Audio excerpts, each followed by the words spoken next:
Discussion थी that was on the kinetic energy associated with the molecule per unit molecule. So जब हम यहाँ पर ये बात समझते हैं कि काइनेटिक एनर्जी, तो हमें यहाँ पर एक बात समझ में आती है, वो बात हमारे पास बड़ी लॉजिकल सी हमें समझ में आती है कि हमारे पास काइनेटिक एनर्जी और टेम्परेचर का आपस के अंदर एक रिलेशनशिप है। और ये रिलेशन हमारे पास हमें बताता है कि जैसे जैसे आप किसी गैस का टेम्परेचर इंक्रीज करते जाओगे तो हमारे पास कल के नोट्स भेज देना। आपको नहीं मिले बच्चे? आपको नहीं मिले? सर, वो आपने फर्स्ट डे लेक्चर के मिले हुए हैं। अच्छा कोई नहीं, मैं यहाँ पर देख लेता हूँ। कई बार होता है कि माइंड से जो है बात क्या हो जाती है, स्लिप। कई बार हमको लगता है हमने भेज दिया, हाँ या ना? कई बार होता है ना कि कोई पर्सन आपके घर पे भी होता होगा, पार्थ ये काम कर लिया, हाँ कर लिया, फिर बाद में लगता है यार मेरे को तो लगा कि मैंने काम कर लिया पर काम होता नहीं है। तो हो सकता है बच्चे कि आपको रह गए, कोई बात नहीं बच्चे, तो मैं इसको कर देता हूँ, ठीक है, कोई बात नहीं। सो हमारे पास यहाँ पर काइनेटिक थ्योरी ऑफ गैसेस के अंदर हमने जो एग्जांपल्स वगैरह की थी या बाकी की चीजें बच्चे हमने की थी, वो सिंपल गैस लॉ के ऊपर निर्भर करने वाली चीज। मतलब कि ऐसा नहीं है कि आपने ये चीज केमिस्ट्री में नहीं कर रखी, बिल्कुल केमिस्ट्री के अंदर एग्जैक्टली आपने इन चीजों को पहले से किया हुआ है, और केमिस्ट्री के अंदर ही बच्चे हम इन चीजों को ज्यादा बेहतर ढंग से बच्चे यहाँ पर समझ पाते। तो आज हम यहाँ पर आगे की तरफ को चलते हैं और आगे हम यहाँ पर समझने की कोशिश करते हैं बच्चे द कॉन्सेप्ट ऑफ द, हमारे पास आज बिल्कुल एक अलग कॉन्सेप्ट करते हैं। और आज बच्चे जो हमारा कॉन्सेप्ट है वो हमारे पास यहाँ पर आपके पास आ जाएगा the kinetic interpretation of the temperature. तो पहले तो kinetic interpretation of the temperature, kinetic interpretation of the temperature, ये हमारे पास हमारा पहला टॉपिक है।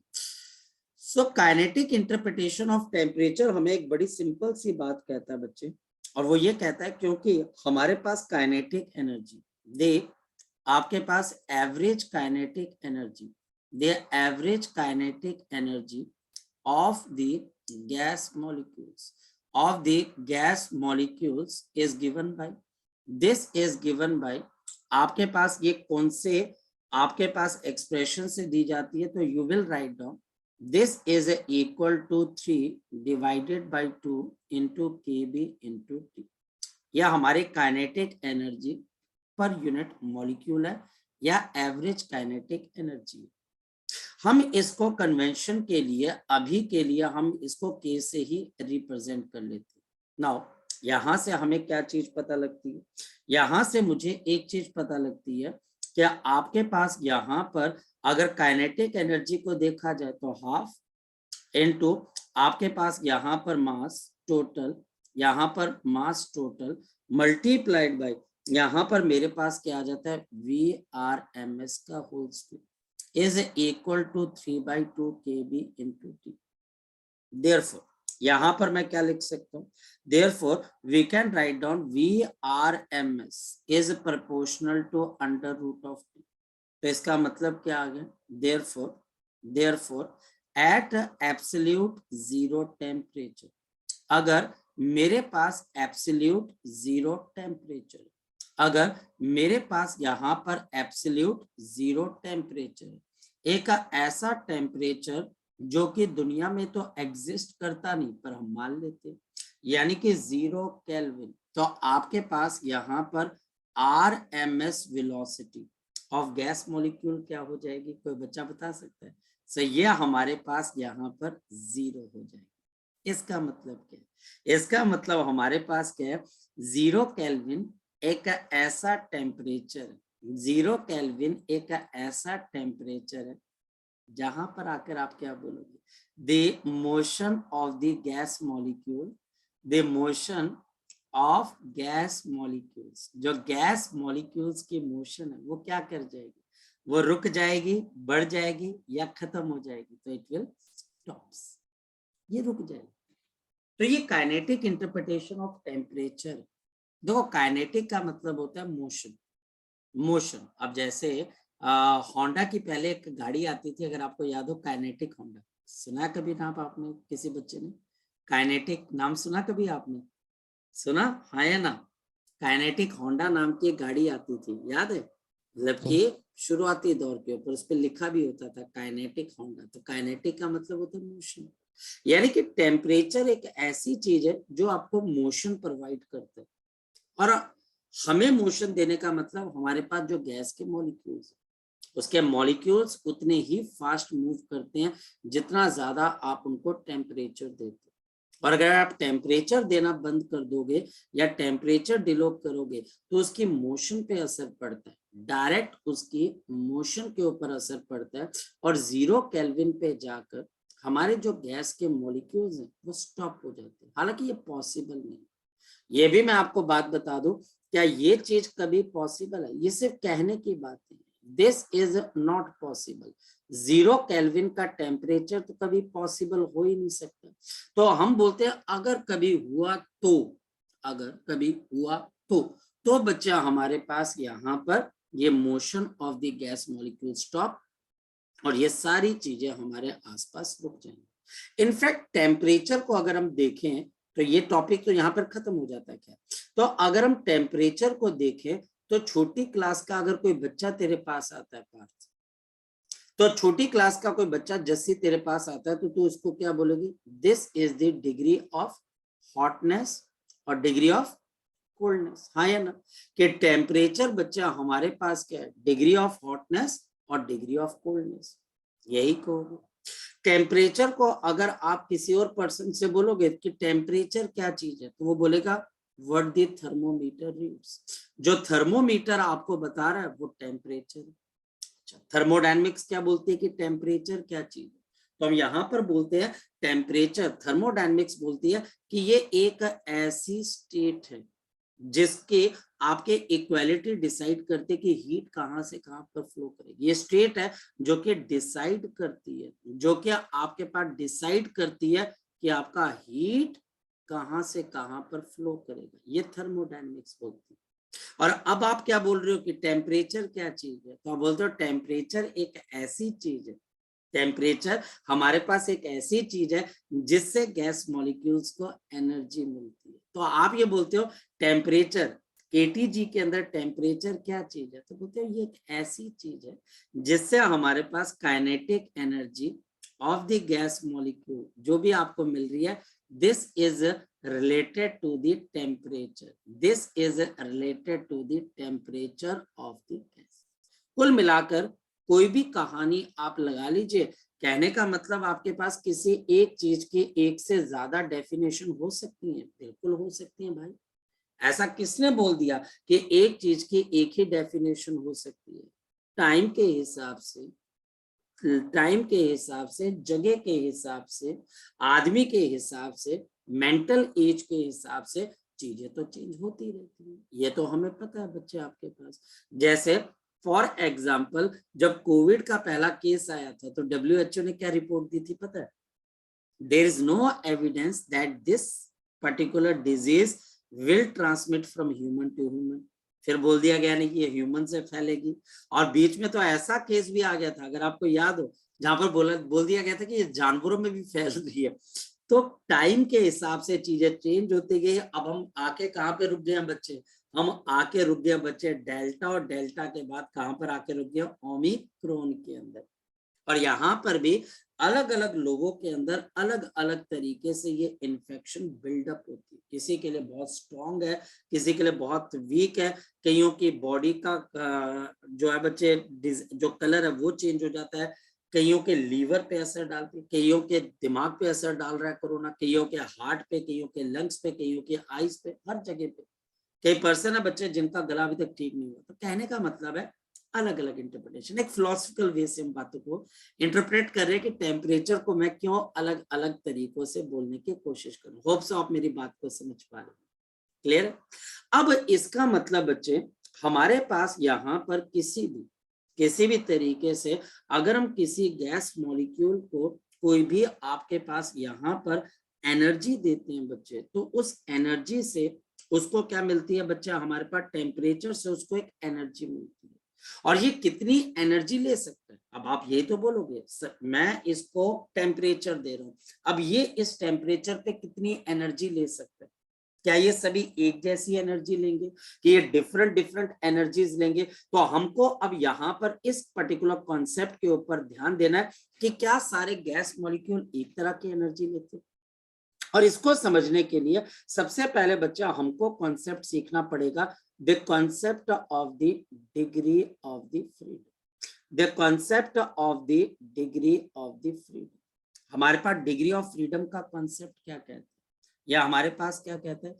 This is the number of independent ways, number of the independent ways, the number of the independent ways, number of the independent ways in which a gas molecule, in which a gas molecule, हमारे पास जो gas के molecules हो सकते हैं, can absorb the energy, can absorb the energy, can absorb the energy at given temperature, at given temperature. यानी कि given temperature के ऊपर एक गैस मॉलिक्यूल कितनी तरह की एनर्जी को एब्जॉर्ब कर सकता है। यानी कि इससे मुझे एक फैक्ट के बारे में पता लगता है। देखो फैक्ट जो होता है बच्चे, जैसे कि कोई पर्सन बोलता है ये सन है, ये फैक्ट है, आप उसका काउंटर क्वेश्चन ज्यादा नहीं कर सकते, ये सन ही क्यों है, इसका नाम एस से क्यों शुरू होता है, आप सन क्यों बोलते हैं, आप इसको उल्टा करके नस क्यों नहीं बोल देते हो। तो ये फैक्ट है बच्चे, और इसके ऊपर आर्ग्यू करने का मतलब है कि हम आर्ग्यूमेंट बढ़ाना चाहते हैं, हम सीखना नहीं चाहते। तो फैक्ट क्या है बच्चे हमारे पास? फैक्ट बच्चा हमारे पास क्या आता है? एट अ गिवन, आपके पास एक गिवन टेम्परेचर पे, एक गिवन टेम्परेचर पे हमारे पास क्या आ जाता है? Different gases, different nature gases, different nature gases, जो हमारे पास डिफरेंट नेचर की जो गैसेस होती है, दे आपके पास यहाँ पर दे have different energy, they have different energy, they have different energy possessed by them, different energy possessed by them. तो यह हमारा दिमाग खराब कर देता है। ये कैसे हो सकता है? अब यहाँ पर क्वेश्चन मार्क आ गया, ये कैसे हो सकता है? अभी हम बोल के हटे हैं कि टेम्परेचर जो होता है वो काइनेटिक एनर्जी को कंट्रोल करता है, बात मान लो। फिर हम उठा के लेके आते हैं, भाई मेरे पास तीन तरह की गैस है, मोनोटॉमिक है, डायटॉमिक है, मेरे पास ट्रायटॉमिक है। चलो मैं इन तीनों को एक टेम्परेचर पे रख देता हूँ, तो क्या इन तीनों के पास सेम एनर्जी होगी? क्या इन तीनों के पास सेम तरह की एनर्जी होगी? अगर कोई आपसे क्वेश्चन पूछेगा तो आप बोलोगे नहीं, ये नहीं हो सकता। फिर कोई क्वेश्चन पूछेगा भी ऐसा क्यों, आप बोलोगे इनकी नेचर डिफरेंट है। बोले फिर क्या हो गया? तो नेचर डिफरेंट होने से इनकी डिग्रीज ऑफ फ्रीडम डिफरेंट हो जाती है, और डिफरेंट डिग्री ऑफ फ्रीडम होने की वजह से बच्चा हमारे पास ये सेम टेम्परेचर पे अलग अलग एनर्जी पोजेस करती है, सभी के सभी अलग अलग एनर्जी। हाँ ये जरूर है कि मोनोटॉमिक और दूसरा मोनोटॉमिक सेम टेम्परेचर पे सेम एनर्जी होगी, डायटॉमिक दूसरा भी डायटॉमिक सेम टेम्परेचर पे सेम एनर्जी होगी, पर मोनोटॉमिक और डायटॉमिक की सेम होगी नहीं। और रीजन क्या है? टेम्परेचर तो सेम है, तो आप बोलोगे इनके पास डिफरेंट डिग्री ऑफ फ्रीडम। तभी तो हमने क्या बोला, number of the independent, number of the independent मतलब एक का दूसरे से कोई लिंक नहीं, एक का दूसरे से कोई लिंक नहीं है। यह हमारे पास कुछ ऐसा ही हो गया जैसे फॉर एग्जाम्पल कोई पर्सन कहता है कि आप एक पर्टिकुलर जगह के ऊपर अलग अलग तरीके से क्या कर रहे हो? एनर्जी को स्टोर कर रहे हो। आप सेम टेम्परेचर पे अलग अलग तरीकों से एनर्जी स्टोर कर रहे हो, और जिस तरीके से एनर्जी स्टोर करते हो, जिस एक तरीके से, उसको आप एक डिग्री ऑफ फ्रीडम बोलते हो, आप उसको एक डिग्री ऑफ फ्रीडम बोलते हो। अब आप पार्थ बोल सकते हो इसके अंदर से, बोलो। फैक्ट के बाद जो आपने लिखा है वो फिर से समझा सकते हो? बेटा क्या लिखा हुआ है इसके अंदर से? फैक्ट क्या चीज है आपके पास? देखो जरा क्या लिखा हुआ है, क्या लिखा हुआ है जरा बोल बोल। Given temperature different nature gases, they have they have different energy possess they them. Have an, तो पीछे मैंने क्या लगा दिया? Question mark. क्वेश्चन मार्क ये क्यों भाई? मैं वही तो आपसे क्वेश्चन पूछ रहा हूँ। ये क्वेश्चन जो आप बोल रहे हो ये मैं ही तो पूछ रहा हूँ भाई, ऐसा क्यों? क्योंकि इससे पीछे वाली स्लाइड के अंदर मैंने तुझे क्या बोला जरा बता। इसमें मैंने तुम्हें क्या बोला है कि काइनेटिक एनर्जी तो किस पे डिपेंड करती है बच्चा हमारे पास?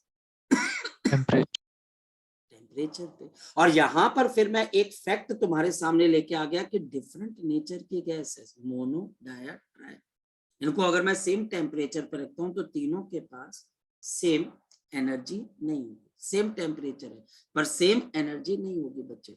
आपके पास डिफरेंट डिफरेंट एनर्जी है लेकिन टेम्परेचर सेम। क्वेश्चन मार्क, ऐसा क्यों है बच्चे? सो दिस हैपेंस, अब देख फिर क्वेश्चन पूछना पार्थ मुझे रोक के। This happens due to the due to the due to the different, आपके पास different degrees of freedom, different degrees of the freedom associated with degree of the freedom associated with associated with associated with the बच्चा हमारे पास यहाँ पर आ जाते हैं different cases.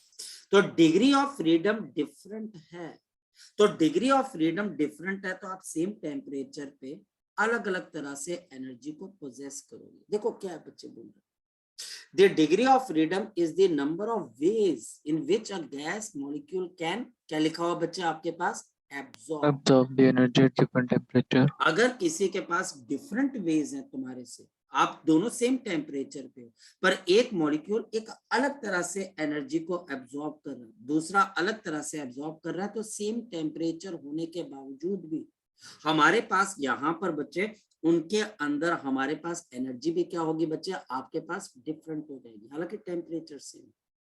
इसका मतलब क्या हो गया? इसका मतलब बच्चा हमारे पास हो गया, मेरे पास एक जैसे दो डब्बे हैं, मैं दोनों में पानी भरना चाहता हूँ और दोनों के अंदर बच्चे मैं होल करता हूँ, पर एक में मैं एक होल करता हूँ और एक में मैं दो और एक में तीन। आपको क्या लगता है बच्चे कि इन तीनों के अंदर में से पानी किसमें जल्दी भरेगा? एक वाले में, दो वाले में कि तीन वाले में जिनमें मैंने होल किया हूँ? बोलो शाबाश। फर्स्ट वाले में, पर मतलब कि जिसमें एक होल किया हुआ है वो जल्दी पानी को बच्चे ले लेगा, अंदर खींच लेगा, कि दो वाले वाला थ्री यानी कि तीन होल्स वाला बच्चा हमारे पास कैसे पानी को ज्यादा लेगा? आप बोलोगे नंबर ऑफ वेज ज्यादा हैं, ये तीन तरीके से तीन अलग अलग जगहों से पानी को एब्जॉर्ब कर सकता है, एक वाला एक से, दो वाला दो से, और इन तीनों को सेम पानी की टंकी में सेम वॉल्यूम के अंदर बच्चे प्लेस किया गया था। बात तो ये है, सेम टेम्परेचर है, सेम सारी चीजें, लेकिन गैसेस का नेचर डिफरेंट है, उसके डिग्री ऑफ फ्रीडम डिफरेंट हो जाती है, जिसकी वजह से ये सेम टेम्परेचर पे होने के बावजूद भी अलग अलग एनर्जी पोजेस करती है। बात समझ में आई? बात समझ में आई? Yes, so sir. Degree of the associated with the different आपके पास गैसेस। चलते हैं आगे की तरफ। तो अब बच्चा यहाँ पर ये जानने की कोशिश करता है कि सर ये जो डिग्री ऑफ फ्रीडम है ये है क्या, और मैं कैसे आइडेंटिफाई करूंगा डिग्री ऑफ फ्रीडम को? तो मेरे पास दो तरीके, मेरे पास यहाँ पे डिग्री ऑफ फ्रीडम को देखने के दो तरीके। First one is the mathematical, पहला तरीका बच्चा हमारे पास है मैथमेटिकल तरीका। मैथमेटिकल क्या बोलता है? Degree of freedom is given bye 3n minus of के, जहां पर मेरे पास n, आपके पास क्या चीज आ जाती है, दे n जो हमारे पास यहाँ पर है, जो n है बच्चा हमारे पास, this is the number of the आपके पास atoms in the gas molecule, number of the atoms in gas molecules. और बच्चा हमारे पास k क्या है? k बच्चा हमारे पास क्या है? Number of the bond, this is the number of the independent bonds between the atoms, the number of the bonds between the atoms, number of the bonds between the atoms। Sir आज आपने भी अभी pen, independent कहा था, हाँ बेटा independent था, एक मिनट रुक जाओ। हाँ बोलो बच्चे, क्या पूछना चाह रहे? आपने बोला था नंबर ऑफ इंडिपेंडेंट बॉम्ब्स। बेटा वो तो बच्चे बोलने के लिए तो बच्चे आपके पास है, मैं बोलूं कि मेरा नाम मिस्टर संदीप शर्मा, हाँ या ना? Yes, हाँ या sir. ना? ठीक है, तो वो तो बच्चे हमारे पास बोलने के लिए आपके पास होता है, अगर आपको लग रहा है तो हम लिख देते हैं उसके अंदर, ऐसा कोई दिक्कत वाली बात नहीं, कोई हार्ड एंड फास्ट रूल नहीं होता ना बच्चे हमारे पास, हाँ या ना? अगर आपको लगता है Yes, तो हम sir. लिख देते हैं, ऐसे कोई दिक्कत वाली बात ही नहीं है। अब जैसे नंबर ऑफ इंडिपेंडेंट आपके पास बॉन्ड्स है, वो तो बच्चे कोई बात नहीं, क्योंकि ये केमिस्ट्री का भी पार्ट है ना बच्चे, तो हम यहाँ पर इतना डिटेल के अंदर नहीं जाते। हम यहाँ पे डिटेल में नहीं जा सकते हैं, अदरवाइज बच्चे हमारे पास कंट्रोवर्सी होने के बहुत बहुत चांसेस हो जाते हैं। बच्चा केमिस्ट्री के अंदर फिजिक्स और फिजिक्स में केमिस्ट्री लिख के आ जाता है, तो इस वजह से हम बिल्कुल as simple as it is, बहुत सिंपल रखना चाहते हैं। तो फिर बॉन्ड्स के अंदर कहानी, फिर कहानी और भी शुरू हो जाएंगी। ठीक, चलो, तो ये बच्चा हमारे पास F is equal to 3n minus of k, ये हमारे पास हो जाता है। जब हमारे पास ये F के आगे डिग्री ऑफ फ्रीडम, ये मैथमेटिकली हम समझते हैं। जैसे कि फर्स्ट एग्जांपल मेरे पास क्या आ जाती है, मोनो एटॉमिक। अगर मेरे पास मोनो एटॉमिक है लड़के, तो मोनो एटॉमिक के लिए नंबर ऑफ एटम्स क्या हो जाएंगे, 1। अब कोई सिंगल, मेरे पास कोई सिंगल जो एटम है, क्या वो सिंगल एटम किसी के साथ बॉन्ड बना सकता है? नहीं बना सकता। तो सिंगल एटम बच्चा हमारे पास बॉन्ड नहीं बना सकता, तो यहाँ पर k की वैल्यू बच्चे आपके पास क्या आ जाएगी, 0। तो degree of freedom for the mono atomic gas किसके बराबर आ जाएगी, तो 3 into 1 माइनस ऑफ 0। तो कितनी डिग्री ऑफ फ्रीडम आ गई बच्चा हमारे पास, 3। कोई दिक्कत है इसके अंदर से, कोई दिक्कत बच्चे इसके अंदर No, से? sir. अब हमारे पास दूसरा क्या चीज है, बच्चा बोलता है सर दूसरी चीज क्या है, दूसरी चीज है बच्चे मोशन।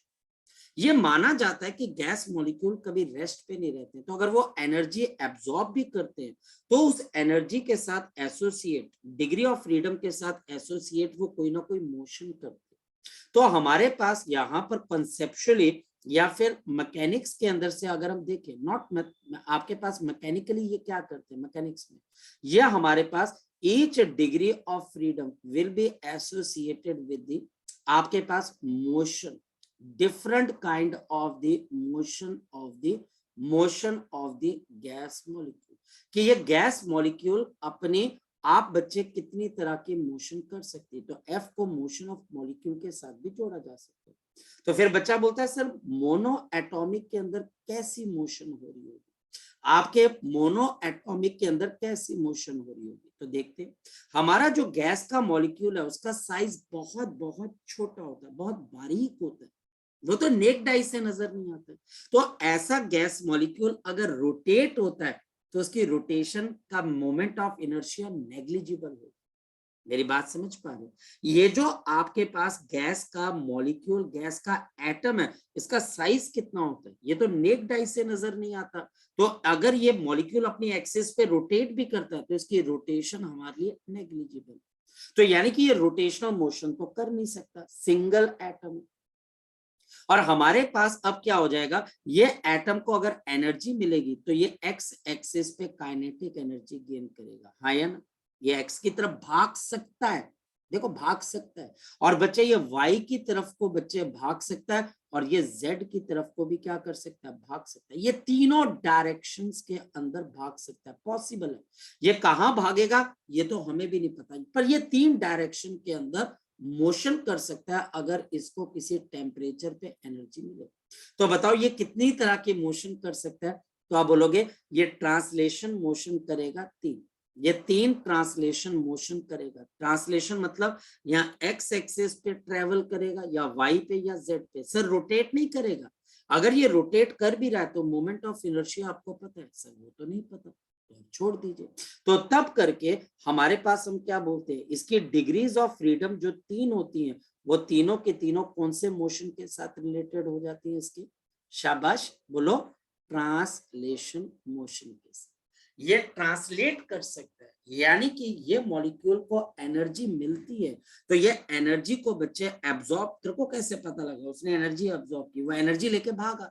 वो भागा तो कैसे भागा, या एक्स पे या वाई पे या जेड पे। तो आप बोलोगे कितने तरीके से भाग सकता है, 3 तरीके से। तो इसका मतलब इसके पास 3 डिग्रीज ऑफ फ्रीडम है, ये मॉलिक्यूल फ्री है जाने के लिए। अब ये कहां पर जा सकता है फ्री बच्चे, या एक्स पे जा सकता है, ये वाई पे जा सकता है, या जेड पे, फ्री है ना जाने के लिए। तभी तो हम इसको क्या बोलते हैं, डिग्री ऑफ फ्रीडम। आप इसको कहां पर लेके जा सकते हो, एक्स पे, वाई पे, जेड पे, तो इसकी 3 डिग्री ऑफ फ्रीडम। क्लियर हो गई ये बात, क्लियर हो गई ये बात बच्चों? Yes, sir. चलो, अब हमारे पास यहां पर नेक्स्ट मॉलिक्यूल कौन सा आ जाता है, हमारा नेक्स्ट मॉलिक्यूल आपके पास कौन सा आ जाता है, we have the diatomic molecule. अगर हम डाया एटॉमिक मॉलिक्यूल की बात करें, तो नंबर ऑफ मॉलिक्यूल्स कितने हो जाते हैं बच्चे आपके पास, 2। ये जो मॉलिक्यूल बच्चा हमारे पास होता है, ये मॉलिक्यूल, इनके बीच में हमारे पास क्या होता है, बॉन्ड होता है। ये रिजिड आपके पास बॉन्ड होता है, हाँ या ना? ये बॉन्ड बच्चा हमारे पास बहुत रिजिड होता है, except carbon monoxide. Carbon monoxide एक ऐसा आपके पास यहाँ पर, ये हमारे पास डायटोमिक है बच्चे, जो कि हमारे पास रिजिड आपके पास क्या होता है, ये रिजिड आपके पास इसके बीच में बॉन्ड होता है, यानी कि ये बॉन्ड की लेंथ कभी चेंज नहीं हो सकती, रिजिड है। और इसकी एक्सेप्शन क्या है हमारे पास, बोलो शाबाश, इसकी एक्सेप्शन क्या है बच्चे, कार्बन मोनोऑक्साइड। यहाँ पर नंबर ऑफ एटम्स कितने हैं, 2। और बच्चे इनके बीच में बॉन्ड कितने बन रहे हैं, शाबाश बताओ, 1। ये 1 बन गया। अब बताओ मैथमेटिक्स के हिसाब से डिग्री ऑफ फ्रीडम कितना है, 3 into 2 - 1। आदित्य जैसे बताओ डिग्री ऑफ फ्रीडम कितनी आ गई बच्चे हमारे पास, कितनी आ गई बच्चे हमारे पास, 5 आ गई। तो हमारे पास यहाँ पर इसकी डिग्री ऑफ फ्रीडम कितने के बराबर है, 5। क्या ये चीज मुझे मैकेनिक्स से समझ में आई, क्या ये चीज मुझे मैकेनिक्स से समझ में आएगी, देखें समझते हैं, फोकस करें। एक तो ये गैस मॉलिक्यूल हमारे पास क्या कर सकते हैं, हमारे पास एक तो ये गैस मॉलिक्यूल कहाँ पर ट्रेवल कर सकते हैं, बताओ बच्चे, एक्स एक्सिस पे जा सकते हैं, बिल्कुल। ये बच्चे वाई एक्सिस पे भी ट्रेवल कर सकते हैं, ये वाई एक्सिस पे भी ट्रेवल कर सकते हैं, और साथ ही साथ ये जेड एक्सिस पे भी ट्रेवल कर सकते हैं, हाँ या ना? ये ट्रांसलेशन मोशन कर सकते हैं, यानी कि ट्रांसलेट कर सकते हैं, ऐसे ऐसे सामने, ये बच्चे एनर्जी मिलेगी तो ऐसे ट्रेवल कर सकते हैं, प्लस ये रोटेट भी कर सकते हैं। पर बच्चे एक्स एक्सिस पे इसके रोटेशन का कोई मतलब नहीं होगा, तब बच्चे आपके पास इनका मोमेंट ऑफ इनर्शिया बहुत बहुत कम होगा। हाँ, ये मॉलिक्यूल बच्चे अगर आपके पास ऐसे रोटेट कर जाए, देखो जरा ध्यान से कैसे रोटेट, अगर ये मॉलिक्यूल बच्चा हमारे पास ऐसे रोटेट कर जाए, ये ऐसे वर्टिकल सर्कल में ऐसे ऐसे रोटेट कर जाए, या फिर ये मॉलिक्यूल हॉरिजॉन्टल सर्कल में ऐसे रोटेट कर जाए, यानी कि तब इसका मोमेंट ऑफ इनर्शिया बहुत बड़ा होता है, नॉन बच्चा हमारे पास 0 हो जाता है, इतना बड़ा होता है कि अब आप उसको इग्नोर नहीं कर सकते, और उस केस के अंदर moment of inertia rotational motion को जनरेट कर देते। और हमारे पास यहाँ पर अगर देखा जाए तो ये 5 डिग्री ऑफ फ्रीडम में क्या है, 3 ट्रांसलेशन और 2 बच्चे हमारे पास क्या है, शाबाश बताओ, 2 हमारे पास क्या है, रोटेशन। ये मॉलिक्यूल एक्स एक्सिस के ऊपर अगर ट्रेवल करेगा तो इसका मोमेंट ऑफ इनर्शिया बिल्कुल खत्म है, बिल्कुल। तो आपको, आप या तो देखोगे ये मॉलिक्यूल ऐसे रोटेट करेगा तो आपको दिख रहा है बच्चे रोटेट होते हुए, या फिर बच्चा हमारे पास ऐसे रोटेट करेगा, या अगर एक्स एक्सिस पे रोटेट करेगा तो हम बोलेंगे कि ये रोटेशन हमारे को मोमेंट ऑफ इनर्शिया जनरेट नहीं करवा सकती, तो वहां पर हम उसको इग्नोर कर देते। तो डायटोमिक के लिए बच्चे कितने डिग्री ऑफ फ्रीडम है, बताओ शाबाश, कितनी डिग्री ऑफ फ्रीडम है डायटोमिक के लिए? लेकिन बच्चा हमारे पास अब यहाँ पर एक एडिशनल पॉइंट आ जाता है, और आपको ये उठानी चाहिए बात बच्चे, मैं आपको जो मर्जी बोलूं बच्चा, आपको ये बात उठानी है, एडिशनल पॉइंट, और वो ये कि सर आपने कार्बन मोनोऑक्साइड को एक्सेप्शन बोला, क्यों? क्योंकि वहां पर ये बॉन्ड रिजिड नहीं होता है, और याद रखना number one at a higher temperature, at the higher temperature, अगर आप टेम्परेचर को हाई करते हो, ये मॉलिक्यूल जो आपके पास डायटोमिक मॉलिक्यूल है, ये स्टार्ट कर देता है वाइब्रेटिंग, ये स्टार्ट करने लग जाता है बच्चे वाइब्रेटिंग, ये वाइब्रेट करना स्टार्ट कर देता है, ये वाइब्रेट करना स्टार्ट कर देता है, मतलब जो बॉन्ड होता है वो वीक हो जाता है, ऐसे ऐसे ऐसे हिलने लग जाता है, ऐसे ऐसे, मेरी बात समझ रहे हो, ये ऐसे ऐसे आपके पास वाइब्रेट होने लग जाता है, इस तरीके से फास्ट और फास्ट और फास्ट होने लग जाते हैं। तो इसका मतलब हायर टेम्परेचर पे 2 डिग्री ऑफ फ्रीडम और ऐड हो जाती है, तो हायर टेम्परेचर पे अब आपके पास टोटल डिग्री ऑफ फ्रीडम कितनी हो जाती है, 3 ट्रांसलेशन प्लस 2 रोटेशनल प्लस बच्चे हमारे पास 2 आपके पास वाइब्रेशन, क्योंकि मॉलिक्यूल या तो अंदर जाएगा या बाहर जाएगा, वाइब्रेशन में टू एंड फ्रो मोशन होती है, तो यह हमारे पास है। लेकिन इसके बारे में आप तभी बात करोगे व्हेन टीचर आस्क, जब टीचर बोलेगा, व्हेन टीचर आस्क, आपने हीरोगरी नहीं दिखानी है, व्हेन टीचर आस्क कि हायर टेम्परेचर पे क्या होता है, तब आप बोलोगे यहां पर मेरे पास 2 डिग्री ऑफ फ्रीडम और आ जाएंगे, और ये बाकी के 2 और कहां से आ जाएंगे बच्चे, due to the vibration, due to the vibration. और पॉइंट बच्चा हमारे पास क्या, कार्बन मोनोऑक्साइड, फॉर बच्चा हमारे पास यहाँ पर carbon monoxide, the degree of freedom is 7, देखो गिन के देखो, 5 2 7, the degree of freedom is 7 even at moderate temperature, even at the moderate temperature. और इसी वजह से इसको हम क्या मानते हैं बच्चे, एक्सेप्शन मानते हैं। इसी वजह से पार्थ हम इसको क्या मानते हैं, संध्या हम इसको क्या मानते हैं, आदित्य हम इसको क्या मानते हैं, अश्विन इसको हम क्या मानते हैं बच्चे, आप इसको एक्सेप्शन मानते हैं। किसके बच्चे, डायटोमिक की। डायटोमिक में अगर टीचर कभी भी कार्बन मोनोऑक्साइड का केस देता है, डिग्री ऑफ फ्रीडम 5 नहीं होगी, 7 होगी, 7 होगी, याद रखना। क्लियर है ये वाली चीज, क्लियर है ये वाली चीज। सर आयन क्वेश्चन कैसा आएगा इसका फिर, बोल बोल बच्चे, क्वेश्चन कैसा आएगा इसका फिर? क्वेश्चन आपके पास ऐसे ही आएगा कि what is the degree of freedom associated with carbon monoxide, बस काम खत्म, 7। ठीक है, अगर कार्बन मोनोऑक्साइड ना पूछे ऐसे ही पूछ ले फिर? तो फिर बच्चे आपको अगर वो डिग्री ऑफ फ्रीडम पूछता है तो 5 लोग हो गए, है ना, और अगर बोलेगा हायर टेम्परेचर पे क्या है तो फिर 7 लिख दोगे। ठीक है, ओके सर। अब हमारे पास यहाँ पर ट्रायटोमिक का केस, अब ट्रायटोमिक का केस हम याद कर लेते हैं बच्चों, हम याद कर लेते हैं ट्रायटोमिक का रीजन। ट्रायटोमिक के लिए हमको ज्यादा माथा खपाई नहीं करनी, अरे याद भी तो करनी होती है कई चीजें। और यहां पर मेरे पास 2 केसेस आ जाते हैं, लीनियर मॉलिक्यूल और बच्चा हमारे पास नॉन लीनियर मॉलिक्यूल। इसके लिए हम ज्यादा माथा खपाई नहीं करेंगे क्योंकि चीजें कॉम्प्लिकेटेड हो जाएंगी, और हमको चीजें कॉम्प्लिकेट नहीं करनी है, चीजें बच्चे हमने सुलझानी। लीनियर मॉलिक्यूल, पहला मॉलिक्यूल, दूसरा मॉलिक्यूल, तीसरा मॉलिक्यूल, यहाँ पर तीनों एटम्स एक लाइन पे लाई कर रहे हैं, इसलिए इसका नाम क्या पड़ गया, लीनियर। अब बताओ यहाँ पर n की वैल्यू कितने के बराबर है, 3, k की वैल्यू कितने के बराबर है, तो आंसर 1 और 2, तो ये 2। तो बताओ इसकी डिग्री ऑफ फ्रीडम आपके पास कितने के बराबर आएगी, शाबाश बोलो, 3 into 3 माइनस ऑफ 2, कितनी डिग्रीज ऑफ फ्रीडम आ गई, 7 आ गई। माथा खपाई नहीं करनी ज्यादा कि सर ये कैसे घूमेगा, अरे घूमने दो ना, तुम्हारे क्या जा रहा है, घूमने दो, कुछ भी होता हो, तुमको नहीं ज्यादा टेंशन लेनी, ना टीचर ने टेंशन लेनी, तो तुम ऐसी टेंशन लेके बैठे हो। टीचर टेंशन ले नहीं रहा है और तुम टेंशन लेके बैठे हो, यार वो कैसे घूमेगा, वो कैसे करेगा, कुछ नहीं टीचर पूछने वाला। यहाँ पर 1, ये 2 और ये 3। अब बताओ बच्चे, ये मेरे पास नॉन लीनियर बन गया क्योंकि यहाँ पर तीनों एटम्स अलग अलग लाइन पे। बताओ बच्चे यहाँ पर n की वैल्यू कितने के बराबर है, शाबाश 3 के बराबर। k की वैल्यू कितने के बराबर होगी, शाबाश बताओ, तो 1 2 और बच्चे आपके पास 3 बॉन्ड्स बन रहे। तो जल्दी बताओ कि यहाँ पर डिग्री ऑफ फ्रीडम किसके बराबर आ जाएगी, शाबाश बताओ, तो 3 into 3 माइनस ऑफ 3।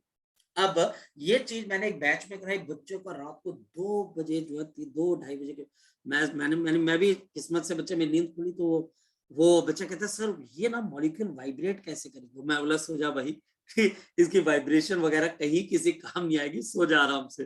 तो हमारे पास ज्यादा नहीं सोचना है इसके अंदर से, तो 9 माइनस 3, तो इसकी डिग्री ऑफ फ्रीडम कितनी आ जाएगी, 6 आ जाएगी। सर वैसे जो ऊपर वाला डायटोमिक मोनोटोमिक होगा तो याद ही करना है वो बेटा जितना अच्छे से याद कर सके, जितना, और बच्चे वो याद हो जाना चाहिए। बताओ मैं आपको, तो मैं थर्मोडायनेमिक्स से बच्चे इसके लिए बताना शुरू कर दिया था, हाँ या ना, थर्मोडायनेमिक्स से मैंने बताना शुरू कर दिया था, मैंने तो बहुत पहले से, याद कर लो, याद कर लो, 3 5 3 5 3 आपने वो 5, फॉर्मूला नहीं लिखवाए? फॉर्मूले भी लिखवाए हुए बच्चे, ठीक है, गामा का फॉर्मूला लिखवाया हुआ है 1+2/f, वो सारी जो कल चीजें, लिखवाए थे है ना। इतने सारे, हाँ बेटा बोलो बोलो, कल इतने सारे लिखवाए थे, वो इकट्ठे नहीं हाँ लिखवाए आपने? क्या बेटा, वो क्या नहीं लिखवाए, इकट्ठे मतलब सारे नहीं लिखवाए? जब चैप्टर ओवर हो जाएगा तो कर लेंगे ना बेटा, है ना। ठीक है सर। ठीक है, चलो यहां पर अब हमारे पास क्या चीज आ जाती है, नेक्स्ट वन। नेक्स्ट वन जब हम डिग्री ऑफ फ्रीडम को यहां पर क्लियर कर लेते हैं तो फिर हमारे पास यहां पर आ जाती है the law of equipartition of the energy, the law of the equipartition of the energy, the law of the equipartition of energy. क्या बोलता है बच्चे ये लॉ, ये लॉ हमको सिंपल सी बात कहता है बच्चे, दे आपके पास एनर्जी एसोसिएटेड, दे एनर्जी मेनली काइनेटिक एनर्जी है, और वो भी बच्चे हमारे पास एवरेज है। The kinetic energy average associated, the associated with each degree of the freedom, with हमारे पास यहाँ पर each degree of the freedom, each degree of the freedom, each degree of the freedom is, ये बच्चा हमारे पास किसके बराबर आ जाएगी? This is given by half into KB into बच्चा हमारे पास T। होप सो आप इस बात को समझ पा रहे हो। यानी कि बच्चे हमारे पास 1 डिग्री ऑफ फ्रीडम के साथ हाफ केबीटी की एनर्जी होती है, जहां पर केबी किसके बराबर है? 1.38 into 10 raised to power -23 joule पर केल्विन। इसका मतलब हमारे पास देयरफॉर आपके पास क्या चीज है? देयरफॉर इसका मतलब हमारे पास क्या आ गया? Therefore for a gas with f degree of freedom, for a gas with the f degree of freedom, with आपके पास f degree of freedom, with f degrees of freedom, जिसके पास f degree of the freedom है आपके पास, f degree of the freedom है आपके पास, the kinetic energy per unit molecule, the kinetic energy per unit molecule, the kinetic energy per unit molecule is given by, बोलो कैसे दी जाएगी? This is given by, या हमारे पास कैसे दी जाएगी? The kinetic energy per unit आपके पास यहाँ पर molecule, total number of molecule. तो डिग्री ऑफ फ्रीडम आपके पास अगर F है तो हर एक को कितने की एनर्जी मिल जाएगी? तो half into KB multiplied by T। तो ये बच्चा हमारे पास क्या आ जाएगा? Half into KB into T, half into KB into T, half into KB into T। लेकिन ये काइनेटिक एनर्जी कौन सी है बच्चे? शाबाश बताओ। ये kinetic energy per unit molecule.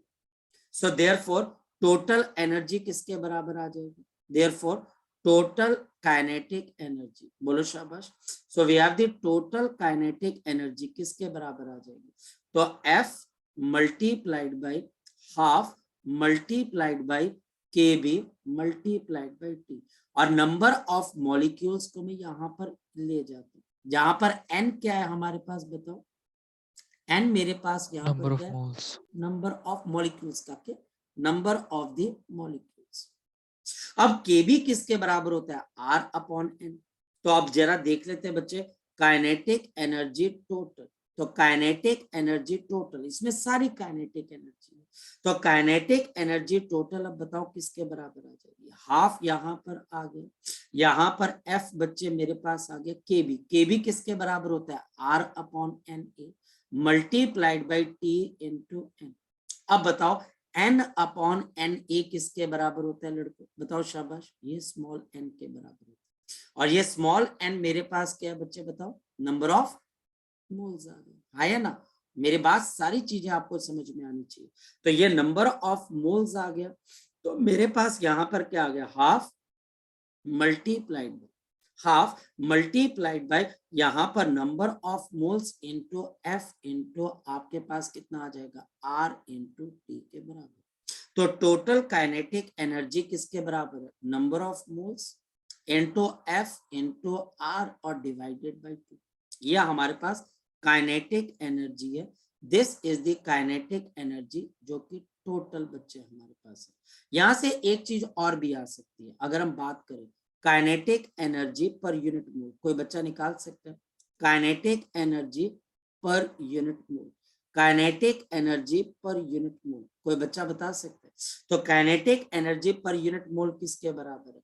इसको n से डिवाइड कर दो, तो degree of freedom RT upon RT upon. अब डिग्री ऑफ फ्रीडम हमको पता है, तो हम यहाँ पर या तो टोटल एनर्जी निकाल सकते हैं या kinetic energy per unit mole निकाल सकते हैं, या फिर kinetic energy per unit molecule, या फिर इसको भी यूज करके हम काइनेटिक एनर्जी टोटल निकाल सकते हैं। तो ये हमारे पास क्या आगे धीरे धीरे आपके पास ये पहली सिचुएशन, ये दूसरी सिचुएशन, ये हमारे पास थर्ड है और ये बच्चे हमारे पास यहाँ पर फोर्थ है आपके पास जी। अब जैसे टीचर मुझे बोलता है मैं ऑक्सीजन के एक पर्टिकुलर टेम्परेचर पे kinetic energy per unit mole निकालना चाहता हूँ, तो ऑक्सीजन डायटोमिक है तो उसकी डिग्री ऑफ फ्रीडम आप क्या लोगे बच्चे 5 ले लोगे और आपके पास क्वेश्चन का आंसर आ जाएगा। आपके पास यहाँ पर क्वेश्चन का आंसर आ जाएगा। कर पाओगे बच्चे क्वेश्चन को? कर पाओगे बच्चे आप इसके अंदर से? हाँ या ना? क्वेश्चन करवा दो सर।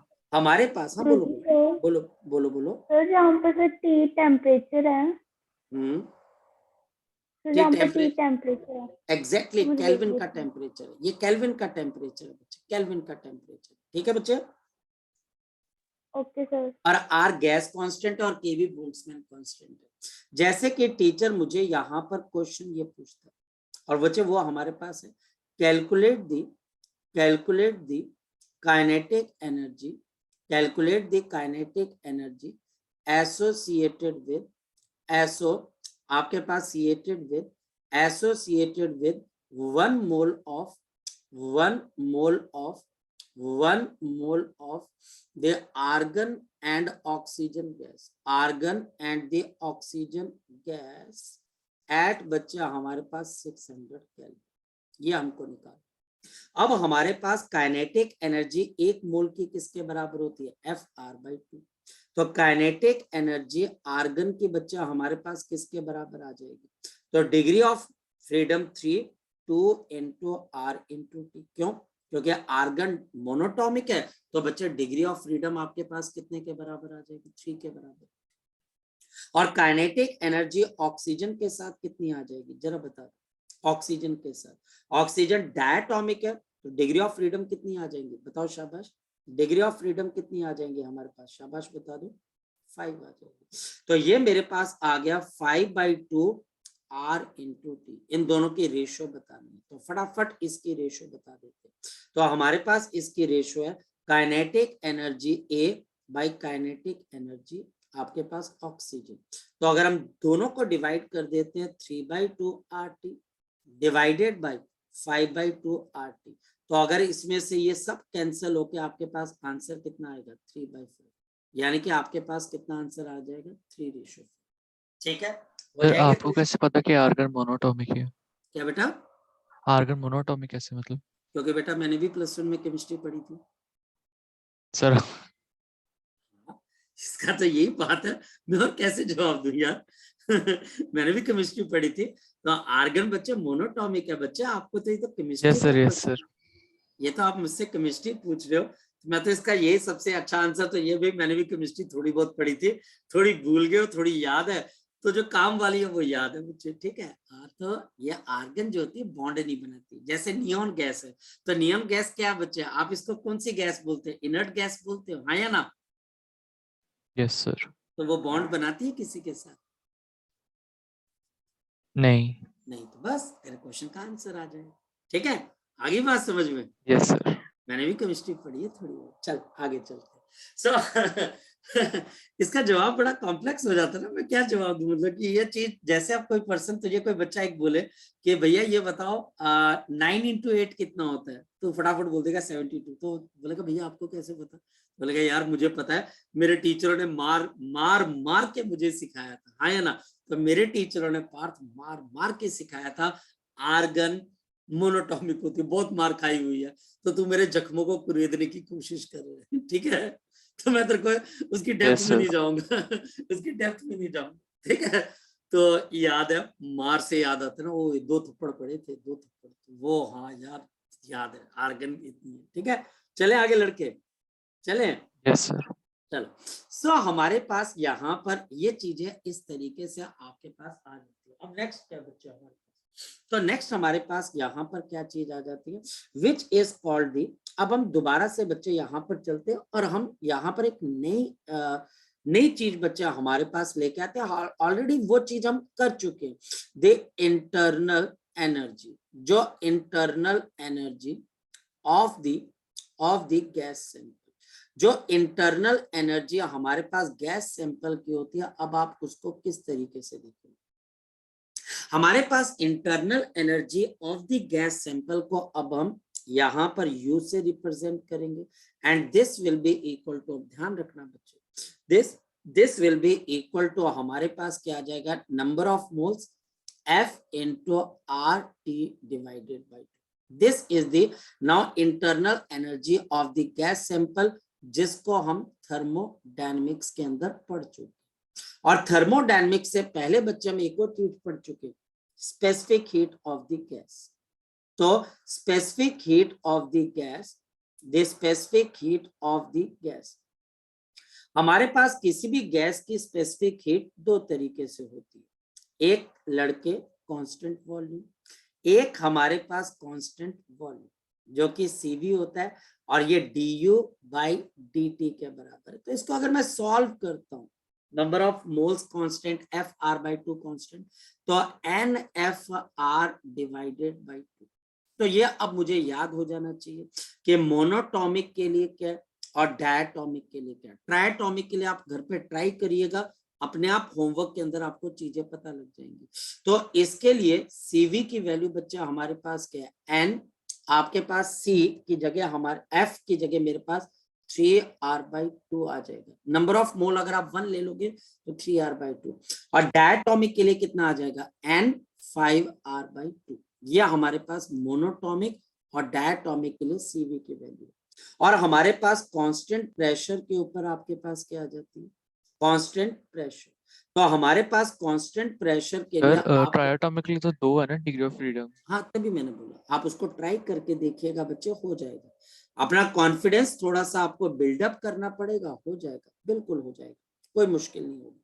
हमारे पास CV प्लस ऑफ R, यहाँ पर CV की वैल्यू मेरे पास कितने के बराबर है, NFR/2, और यहाँ पर हमारे पास कितना आ जाएगा, क्योंकि CP minus CV is equal to R हो जाता है, एंड प्लस ऑफ बच्चा हमारे पास यहाँ पर क्या आ जाता है, R। तो यहाँ से भी मुझे इसमें से CP और CV की वैल्यू आपको पता लग जाती है, कोई बहुत मुश्किल नहीं, कोई बहुत मुश्किल नहीं। हमारे पास यहाँ से मुझे पता लग जाता है कि इसकी डिग्री ऑफ फ्रीडम आपके पास अगर पता है, F की वैल्यू पता है, तो मैं वैल्यू डालकर, यहाँ पर भी एक गलती होगी मुझसे, यहाँ पर मेरे पास एक मिनट रुकिएगा, यहाँ पर सिंपल R नहीं आएगा, NR आएगा, क्योंकि N मोल्स की मैं गैस ले रहा हूं। तो यहाँ पर NR आ जाएगा, NFR/2 प्लस ऑफ मेरे पास NR, इसमें से NR कॉमन आ जाएगा मेरे पास, इसमें से मेरे पास NR कॉमन आ जाएगा, ब्रैकेट में क्या रह जाएगा, F/2 प्लस ऑफ।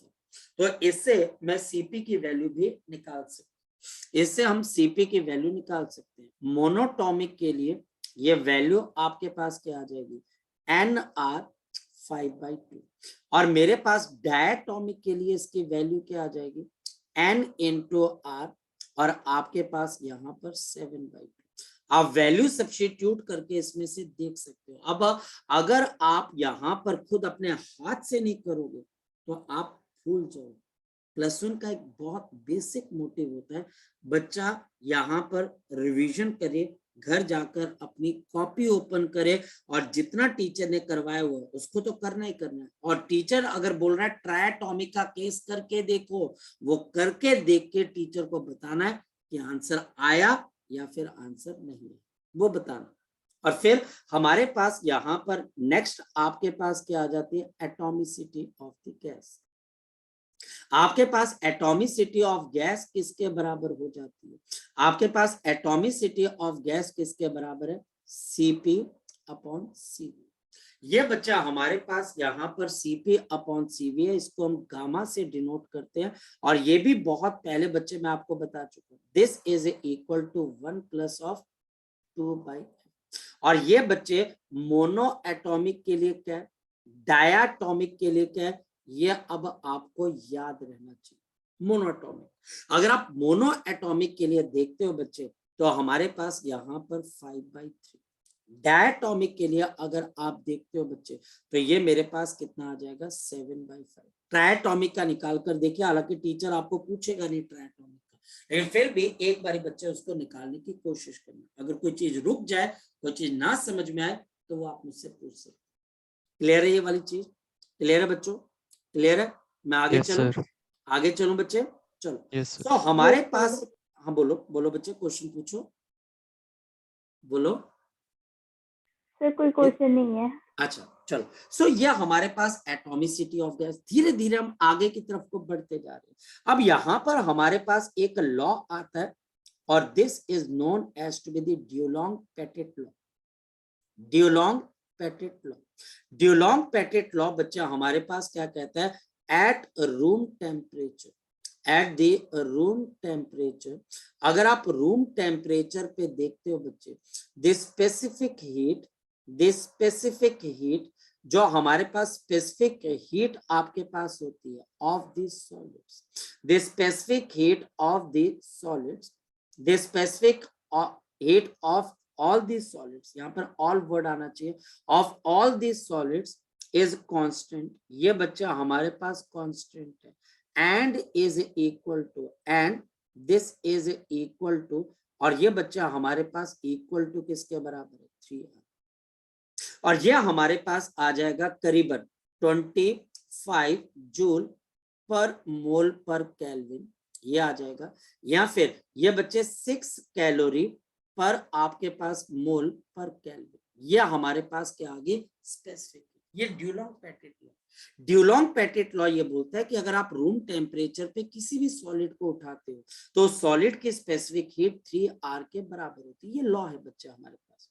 हाँ, इस लॉ की हमारे पास एक एक्सेप्शन है बच्चे, इसके एक्सेप्शन बच्चे हमारे पास कार्बन है, और ये लॉ जो है बच्चे ये एक्सपेरिमेंटल लॉ, यानी कि बार बार एक्सपेरिमेंट किया, जितने प्रेजेंट सॉलिड थे उनको बार बार जब ऑब्जर्व किया तो पता लगा उन सबकी स्पेसिफिक हीट 3R के बराबर रहती है, यानी कि रूम टेम्परेचर पे किसी भी सॉलिड की स्पेसिफिक हीट अगर आपको नहीं पता है तो आप 3R बोल दीजिए, लेकिन घबराओ किससे बच्चे, किससे घबराना बच्चा, आपने सिर्फ और सिर्फ कार्बन से, ये बात ध्यान रखना, आपने सिर्फ कार्बन से यहाँ पर ध्यान रखना, बाकी बच्चे सबकी सेम।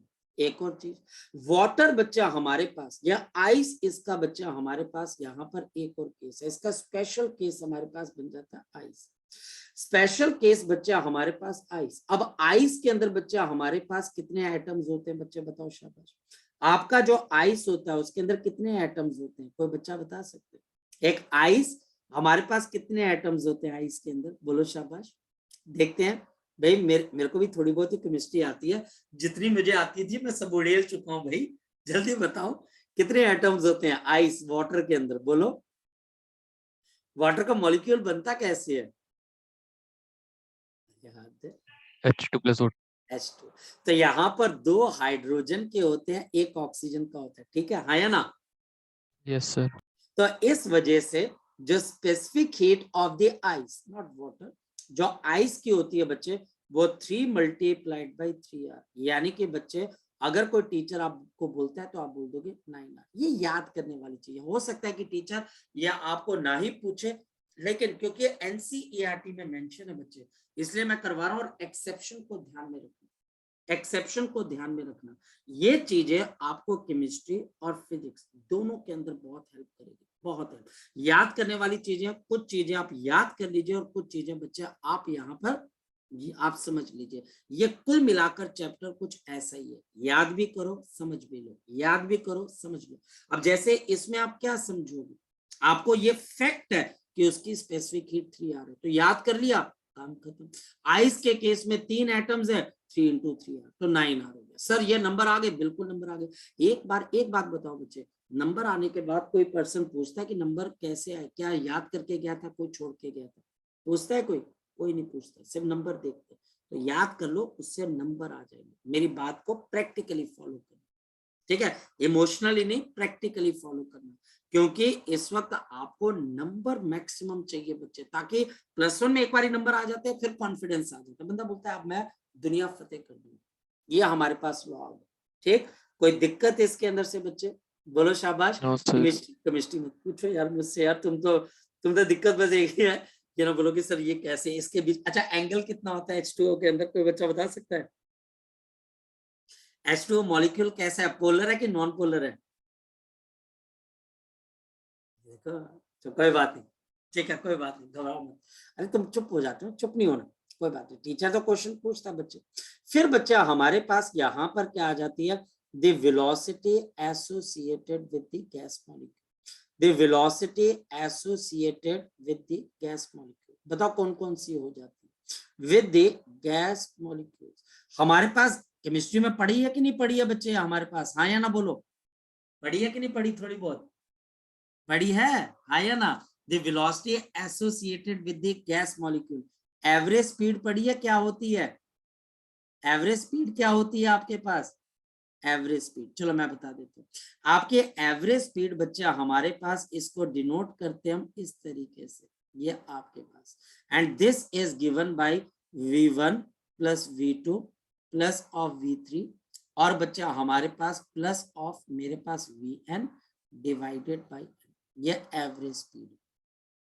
एवरेज स्पीड कैसे निकालते हैं, सपोज कि टीचर मुझे ये बोल देता है मेरे पास वेलोसिटी है 2v 3v 4v और 6v, और मुझे एवरेज वेलोसिटी एवरेज स्पीड निकालनी, बताओ कैसे निकालोगे।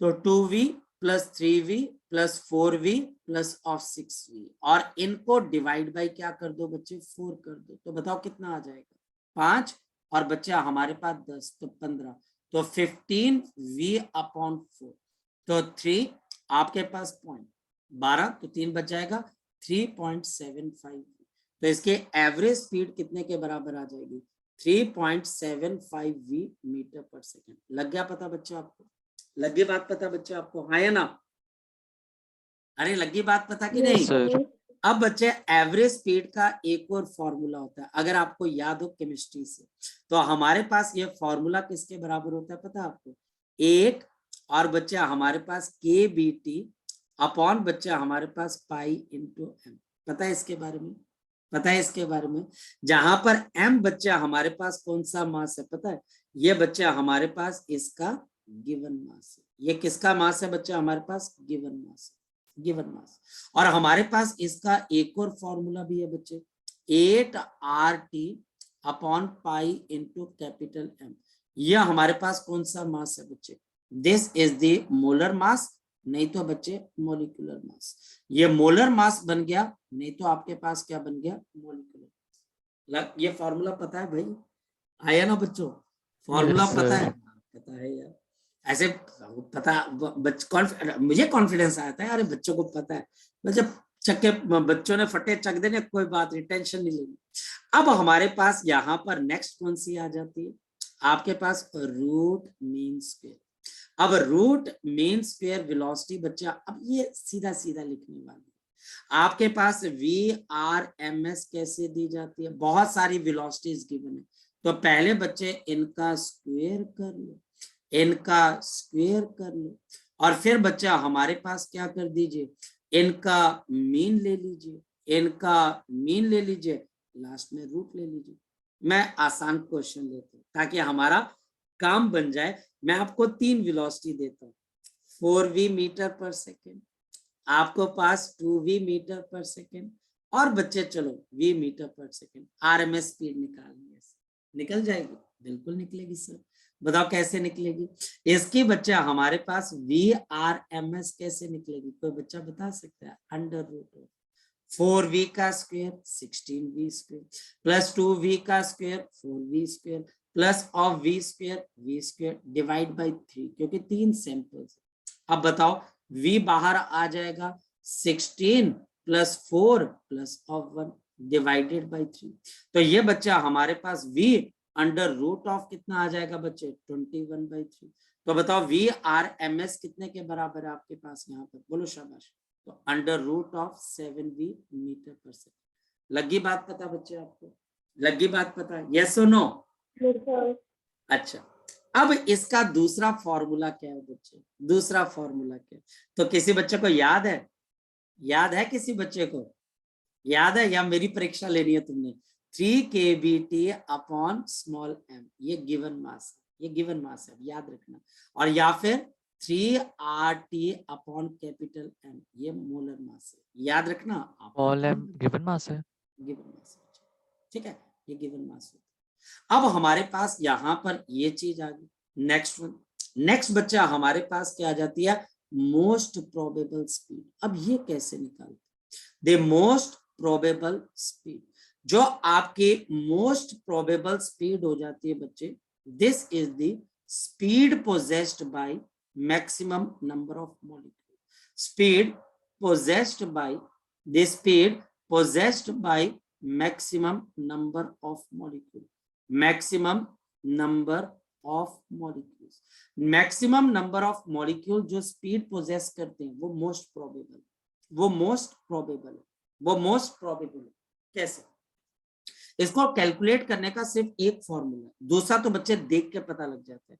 ये बच्चा हमारे पास कुछ गैस मॉलिक्यूल है, A B C D E F G H, और ये बच्चे मॉलिक्यूल्स हैं, इनकी स्पीड है 6 metre per second, 2 metre per second, 4 metre per second, 2 metre per second, 6 metre per second, फिर बच्चे आपके पास 2 metre per second, 1 metre per second और 2 मीटर पर सेकेंड। ओके, अब मुझे बताना है कि इन गैस मॉलिक्यूल्स के पास मोस्ट प्रोबेबल स्पीड कौन सी है। तो आंसर बच्चे वो वेलोसिटी जो maximum number of molecules possess कर रही है। आपको नजर आ रहा है कौन सी वेलोसिटी सबसे ज्यादा बार रिपीट हो रही है? बताओ शाबाश।